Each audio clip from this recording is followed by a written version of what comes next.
How does a lunch break spark a burst of productivity? Can a team's performance be improved simply by moving the location of the coffee maker? Why are meetings so often a waste of time? And how can a walking meeting actually get decisions made? As an executive with decades of management experience at top Silicon Valley companies, including YouTube, Google, and Twitter, Bruce Daisley has given a lot of thought to what makes a workplace productive and what factors can improve the workplace to benefit a company's employees, customers, and bottom line. In this book, it's his debut book, he shares what he's discovered, offering practical, often counterintuitive insights and solutions for reinvigorating work to give us more meaning, productivity, and joy at the office. A Gallup survey of global workers revealed shocking news. Only 13% of employees are engaged in their jobs. And you've heard me talk about that in the show and also sort of dispute some of the methodology around that. The question of really are only 13% of employees engaged? I tend to think it's a lot higher in my experience. And you've heard me talk about why. So we'll talk about this with Bruce.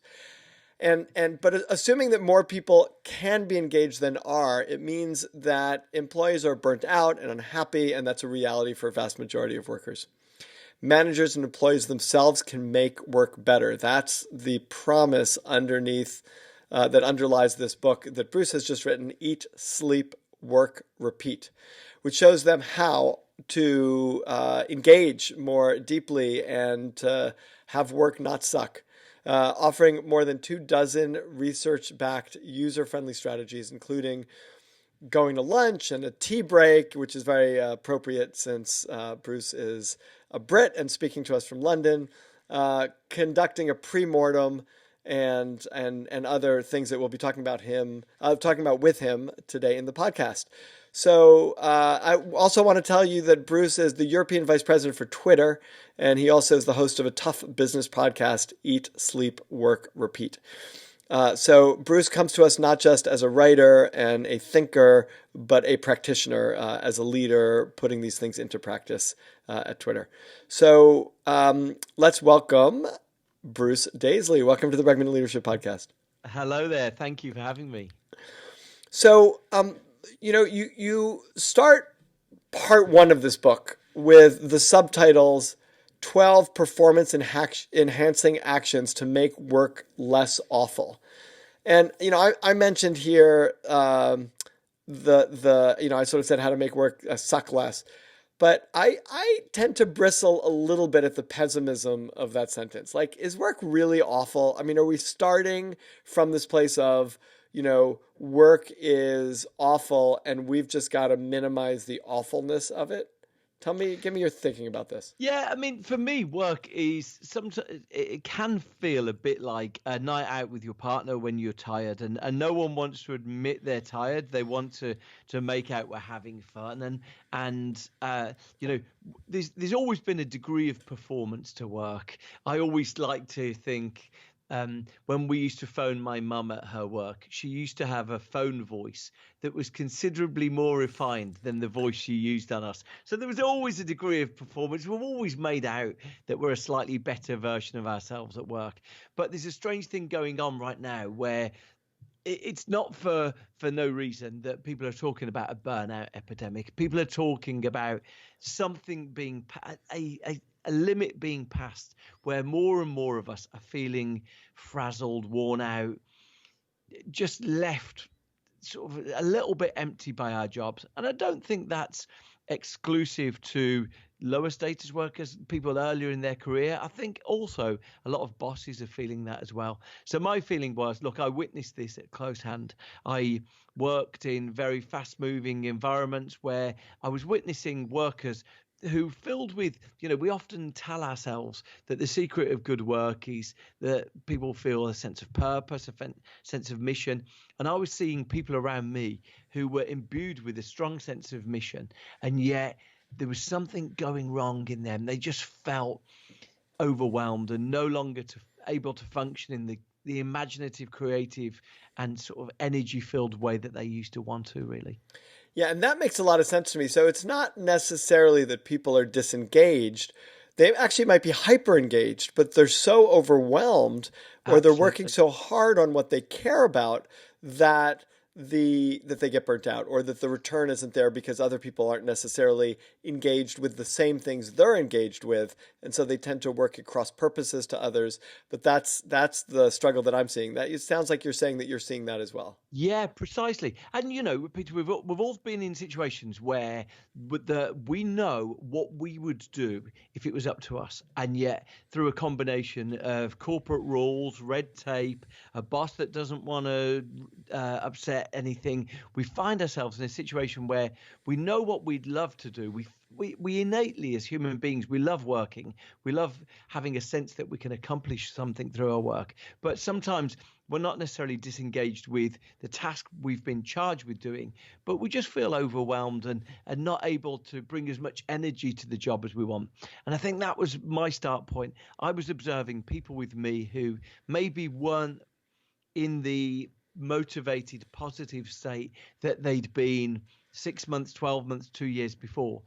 And I sat there scratching my head thinking, well, I know if I walk in and I start lecturing them on feeling the purpose and making the mission of their job more relevant, they would have looked at me like I was speaking.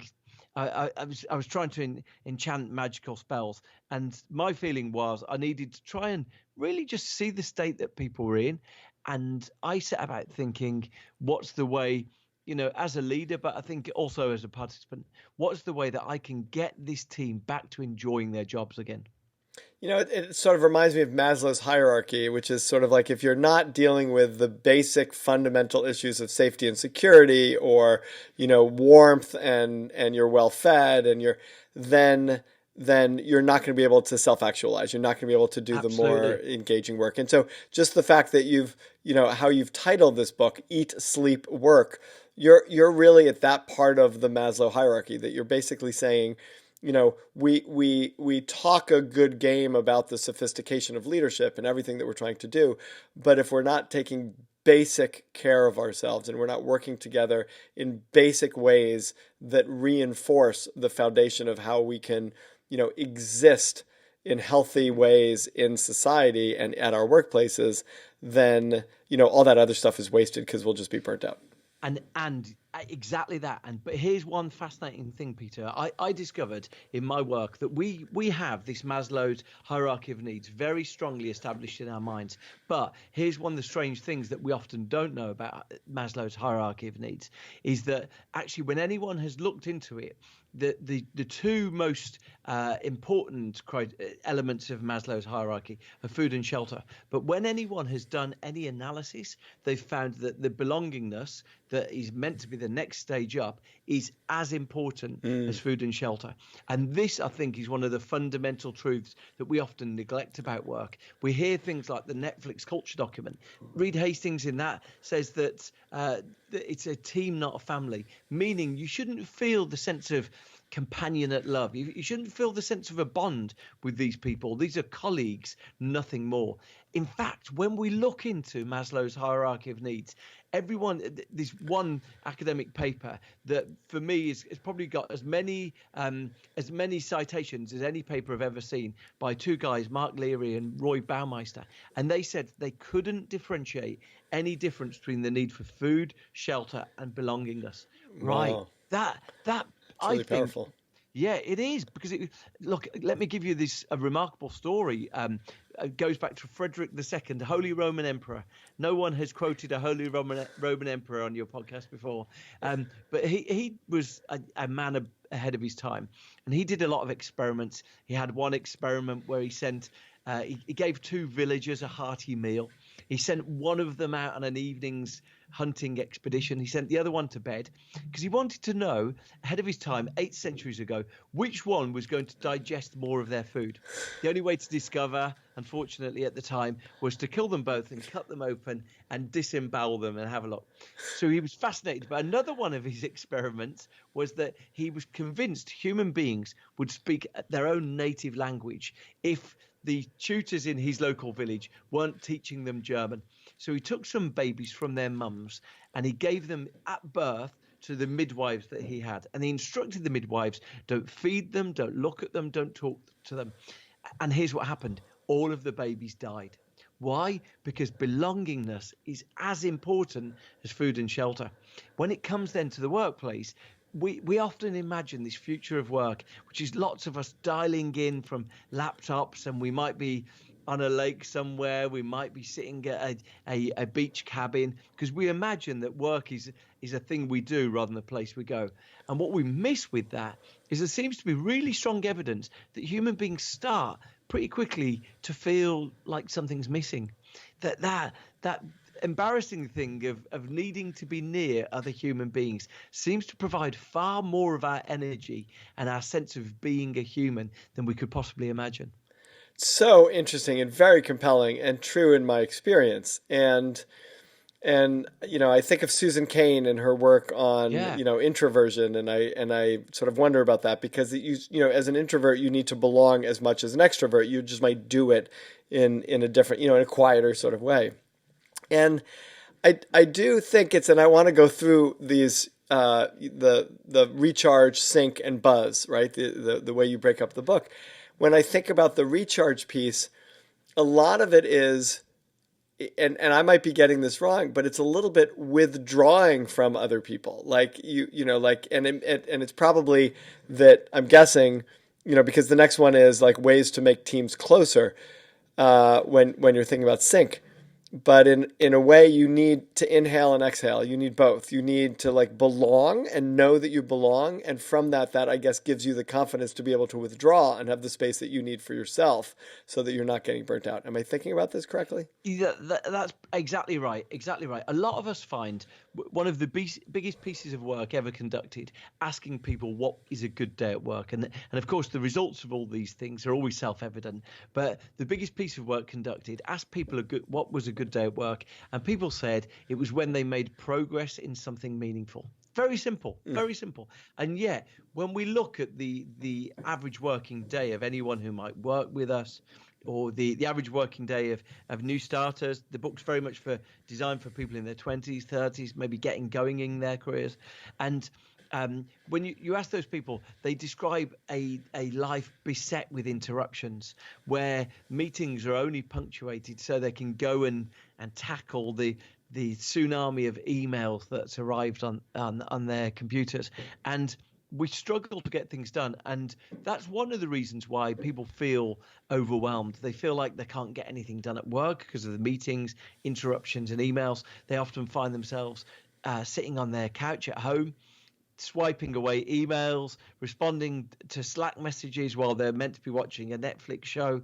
And we find that work's surrounding us all the time. My feeling was I'll give you one example. I went into a non-profit recently. So I went to a lunchtime talk in a non-profit, and the non-profit said, we've tried to fix the culture around here. We invited everyone to a 3-hour meeting and no one came.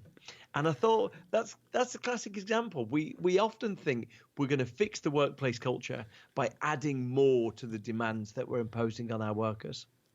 Okay, great. So let's take us through these three big buckets, and then we can do a little bit of a deep dive into some of the sort of specific tactical behaviors and suggestions and tips that you give.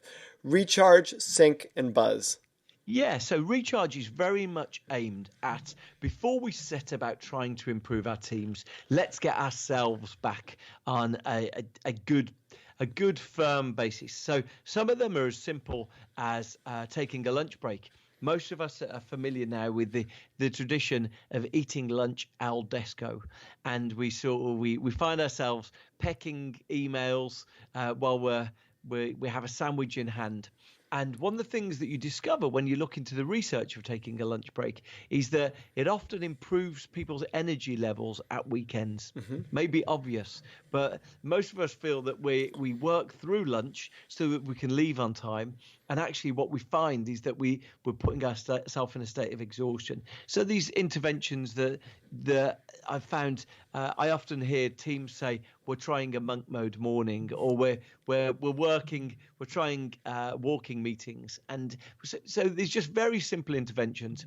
Second section of the book is all about building team sync. And I think it's in recognition of what I said previously. There is something that is almost animalistic, that when we feel connected to the people around us, it seems to enhance the experience at work. So this part of the book is really, if you're in a team, and you might be in a team of 3 people or 20 people, but what can you do to try and improve your team culture?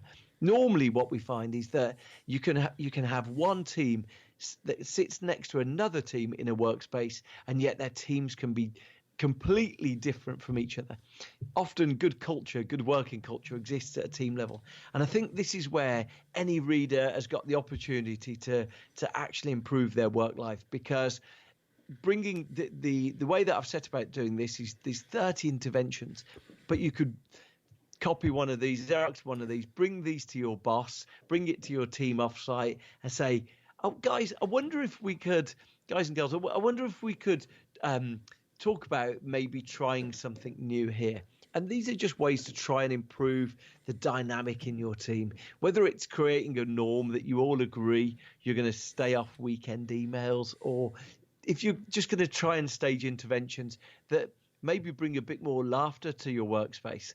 I think these are just to trying to improve teams. And then the final state is really just trying to take it to the next stage. So this is all about achieving sort of an elevated buzz state. When people talk about their favorite jobs, they often say there was a real buzz to it. And the incredible thing is that one of the people I spent time talking to had actually gone and investigated that, had introduced some people meters that tracked workers in a workspace, and they agreed that actually you could measure when there was a good workplace culture. Here's what they said. They staged this incredible intervention where they put, almost in the manner of when we watch sports games, we watch where the players are in the field, and someone staged an intervention tracking workers in offices. And he said the thing that seems to produce the most productive environments is face-to-face conversation. But strangely, that doesn't always happen when you go to an open plan, an open office. So it's just an interesting set of interventions that any manager or any worker can bring to their team. Okay, so let's get concrete in some of these, because I think that's the challenge and the interesting part, which is the implementation. And I've talked to a tremendous number of people about this idea of digital Sabbath, and yet very few people actually end up doing it. So what is the difference between a good idea, which is, everybody will admit that they're far more addicted to their technology than they should be or than is healthy for them, and yet I don't know anybody except for observant Jews that I know who really take a Sabbath and don't touch electricity, and so they don't use their electronics. I don't know anybody else who's very successful at taking a digital Sabbath, and that's one of the suggestions. That's recharge number 10. So yeah, I'm curious what you've learned about this that could help people do it. And I think my feeling there is that I very much believe in a no-fly zone for emails at the weekend, rather than completely abandoning our social media behaviors or staying away from anything screen-based. I'm very much of the opinion, though, that when we look into workspaces that see employees in a state of burnout, they often report that they feel a pressure to stay connected to their email for 70 or 80 hours a week. And it's no wonder then, if we're giving that mental availability to our work, that we feel we can never fully escape it. So I know that there have been people who really have strongly espoused digital Sabbaths in the last year or so, but this is very much trying to establish a no-fly zone for emails rather than anything too onerous. And I think that's possible. My feeling is about emails. It's often about creating norms where everyone can comply with those things. In my work at Twitter, there's often, when new people start, you find that people often will go into the norms of their previous company, they'll send emails because that's what happened at the old space. Right. And we almost have taken it upon ourselves to say, okay, well, look, let's police this. Let's, you send a gentle note to someone. Hey, I wonder if you could go easy on the weekend emails, and just try and establish new norms. They've not always been the case. Sometimes, in difficult times, everyone, I think, deliberately gives themselves permissions to move out of it. But in the normal order of business, staying off email seems to be a really healthy thing to do at the weekend. And you talk about your process around that in terms of defining your norms, because if you define the norms for the business or the teams or the company, then it's easier to follow them. Yeah, exactly that. And look, it definitely helps when you've got models that bosses that model the same behavior, because ultimately, there's research that says every hour a boss is emailing at the weekend, each of their team members will email for 15 minutes as well. So effectively, that work multiplies and produces more work. So, normally when you ask a boss, you say to them, hey, why have you been emailing people on Sunday? And they'll say quite modestly, they'll say, look, I didn't intend to force anyone else to check email. I was just clearing my inbox. Completely understandable. But as soon as they discover, okay, the moment you do that, you create this virality, this effect that everyone wants to start emailing at the weekend. The work becomes performative. And the evidence that we can find, and it's increasingly documented by psychology, is that when we don't have a good downtime, it tends to be in service of us feeling overwhelmed by our work and not necessarily bringing the freshness to our thinking that we'd like. How do we get a good night's sleep? If it seems to me like getting a good night's sleep is a lagging indicator of a life well lived. And if you're stressed and overwhelmed and there's lots of other things going on, that it becomes much harder to get a good night's sleep. Any tips? Yeah, look, there's a strange thing though, isn't it? Matthew Walker's Why We Sleep. He talks at great length about if someone told you that they had a new intervention that was going to reduce our chance of getting degenerative brain disease, reduce our chance of getting a common cold, improves our memory, made us more attractive, we'd be asking how much it cost. And the fact it's so gloriously enjoyable and free, it seems strange that we fight so much against it. I think, the critical thing of all of these interventions for me was trying to create norms in a workplace where we respect the fact that there seems to be good evidence that working longer and longer doesn't lead to us producing our best work. So how would that inform a workplace culture? Well, we enacted something very simple, which is that when anyone is up for promotion, when anyone is being considered for promotion, if their boss says in their defense, if their boss makes the case that Jerry's always at the office at 8 p.m., that Fiona works all weekend, that we would say, actually, look, those things no longer count towards our justification for promotion. We want to reward people who, yeah, they're showing dedication, but they're not just putting in performative long hours. And I think, look, there's nothing in a book that can mandate someone to get a good night's sleep. You can't just approve those things. But I think if you can create a context where people feel that their workspace is trying to encourage them to do their best work rather than their most work, then it can create that environment where people feel able to try and get a good night's sleep. You talk about you actually share this great story, and I'm now moving into the next section, sync. The 8 fixes to make Yeah. teams closer, of a challenge devised by Palm Pilot designer Peter Skillman, where he was exploring how groups solve problems. And he gave them a bunch of materials, 20 pieces of dry spaghetti, a yard of sticky tape, a yard of string, and one marshmallow. And had the people put them in groups and had them build the tallest structures that they could. The punchline is that the people who did the worst at this were business school students, and the people who did the best at it were preschoolers. Could you talk about this? And, how do we change the kinds of cultures that shift preschoolers into business school students? Absolutely. Well, look, here's the intriguing thing about that, so it's worth saying that the best performers above all were actually structural engineers, and thank goodness for that. But aside from the structural engineers, yeah, the best performing were preschool children. But what happens when you watch videotape, when you watch clips of these children doing it? Here's what happens: is that they're often non-verbal. They're very focused on experimentation. They set about the task immediately. Um, it's very simple. When you watch the business school students, it's something very different happened. What they do is they set about thinking about the narrative that's going to evolve from this, and so many of us think about stories and what our stories are and the narrative, and they set about thinking what will their story be? Will they be the project leader who led the team to victory? Will they be the chief engineer who came up with the creative idea?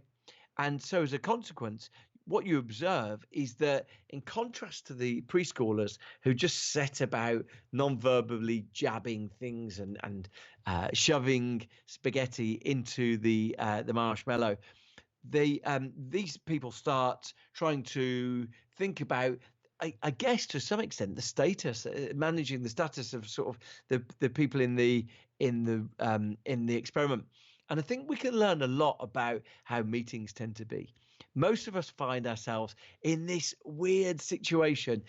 I always think, I mean, what would the 10-year-old version of ourselves make of the modern world? Number one, there'd be pretty blown away by our phones. We get it. They've like, this sort of magical device. But the second thing I think they'd be consumed with is the amount of time we each spend every week sitting in meetings, not paying attention.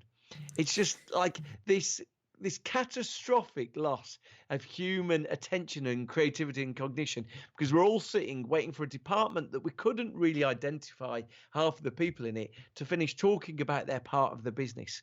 Here's the strange thing, that we're sort of allowing this destruction of human capability in meetings. And I think to a large extent it's about the same thing that we observe in this challenge, where they construct the structure to bear the weight of the marshmallow challenge. It's we're sort of observing the same sort of thing. It's about teams managing their status. It's about leaders projecting that they're leaders, and actually probably work is due a bit of honesty. We're due an honesty update, really, where we actually start saying to ourselves, look, these meetings, I think Harvard Business Review suggests the average executive spends 23 hours a week in meetings. So if we're spending 23 hours a week in meetings, if we're spending a day a week doing anything, we'd want to know what the output of it was. And the fact that most of us would say at the end of the week, yeah, our meetings kind of kicked the can along the road, but we didn't actually accomplish something. And so through that marshmallow challenge, I think we can, just through the sort of the metaphor it helps us create, we can see some of the reasons why meetings are a bad thing. You're still on mute. You talk about laughing and the importance of laughing, which is really great advice. I'm curious how you catalyze it. And does even asking that question work against the goal? Like, how do you create more laughter in a team or in a workplace? And certainly, I'm guessing not at the expense of other people on the team. Yeah. So here's the reason why this one felt so close to my heart, and and laughter features in the book a number of times, is because I have witnessed that thing that I think, in hindsight I can empathize with where it came from, but I have witnessed that thing where a boss came and told us now is not the time to be seen laughing. Results weren't going well. Us creasing up at our desks wouldn't seem like good optics on a situation. And I found myself fascinated with that, because I've always taken that to be the lesson that we're meant to learn, that we don't laugh in bad times. And when you look into it, there's a wonderful guy who's the world's leading laughter researcher, a guy called Professor Robert Provine, fascinating guy. He told me that there's somewhere in the region of 70,000 papers written on stress and anxiety. and there's about 100 papers written on laughter. Why? Because scientists regard it as a little bit frivolous to talk about laughter. But the strange thing is, he said he went round offices to try and understand when people laughed, because originally he'd brought people in to watch comedy videos, set them down together. He said people don't laugh in laboratory conditions, so he felt like, I need to go out and observe when they do laugh. And the strange thing he discovered was that people generally laugh in offices at things that aren't funny. He'll go past and someone will be saying, "Well, it's Sarah's turn. It's well, ask Sonia about that." They'll be saying things that to an outside observer are not funny. And he said that what we find is that the more and more we look at laughter, we observe that laughter is like an impoverished human bird song. That's the way he describes it, an impoverished human bird song, meaning that birds sing to connect themselves to each other. And he said human beings laugh to connect themselves with each other. It's really interesting. As soon as you recognize that, you'll notice you laugh far more around your friends. You laugh far more around family. You'll find scenarios where you walk into rooms and they're lit up with laughter. Why? Because humans do it to connect with it. How fascinating. Another thing that you'll discover is there's a wonderful writer, a writer called Lawrence Gonzalez, who studied survivors. So these are people that after a plane crashes in the Andes. 3 months later, one person emerges from the jungle or from the terrain, or a boat gets lost in the Pacific Ocean, and 2 months later, someone turns up washed ashore. And when they chat to survivors, one of the things that often is a pattern of behavior that's observed in the people who survive is they often say, I laughed every day at what a ridiculous situation I was in. So it's not necessarily these survival experts. You don't need to be Bear Grylls to survive. Actually, it seems that humor, laughter, seems to just act as a remarkable coping mechanism. Right. So laughter bonds us together. Laughter is an incredible coping mechanism. Right. To some extent, it seems like laughter is the sort of thing we should encourage in offices. And so Robert Provine says, what can any of us do? And he says, maybe think about creating situations that encourage laughter. Do you have a team meeting where, you set about celebrating a funny thing that happened that week? Normally workplaces, they seem to be built around what that workspace seems to deign as important. So if you stand up and you talk about the numbers every Monday, sure enough, people will think the numbers matter around here. If you make sure that in the space of your week, whether it's, it might be birthday speeches, leaving speeches, it might be anniversaries of people being at the company. If humor is part of those speeches, then you demonstrate that bond that laughter produces actually is in service of building team cohesion. Got it. It's really interesting, and I also think that one of the challenges is we're so distracted. It's hard to laugh when your mind is on three other things. If you're only partially there, it becomes really hard to laugh. Yeah, precisely. I think, doing fewer things, back to that research that said a good day at work is when you've made progress in something meaningful. Right. So Right. what can you do? Maybe set about taking an hour every morning to try and get your most important thing done. And what you find when you do that is, firstly, your cognition is really at a premium first thing in the morning. It's when hospitals make 4 times as many errors at 4 p.m. as they do at 9 a.m. Why? Because people are just more alert. They're more aware. So if you can use that really powerful first hour of the day to try and get some good work done, you often feel, right, I've had a good day today before you even set upon the rest of your emails and meetings. We've been talking with Bruce Daisley. His book is Eat, Sleep, Work, Repeat 30 Hacks Bringing Joy to Your Job. Bruce, it's been really delightful to have you on. You gave us some really specific tips. There's a lot more in the book. There's 30 hacks, as he says in the book, that are sort of worth checking out and incorporating into your life, and to sort of do your own research and watch, how making some of these very direct changes, can you laugh more? These kinds of things and how they affect your life. Bruce, such a pleasure to have you Thank on the you. podcast. I'm so grateful. Thank you. Wonderful to chat to you.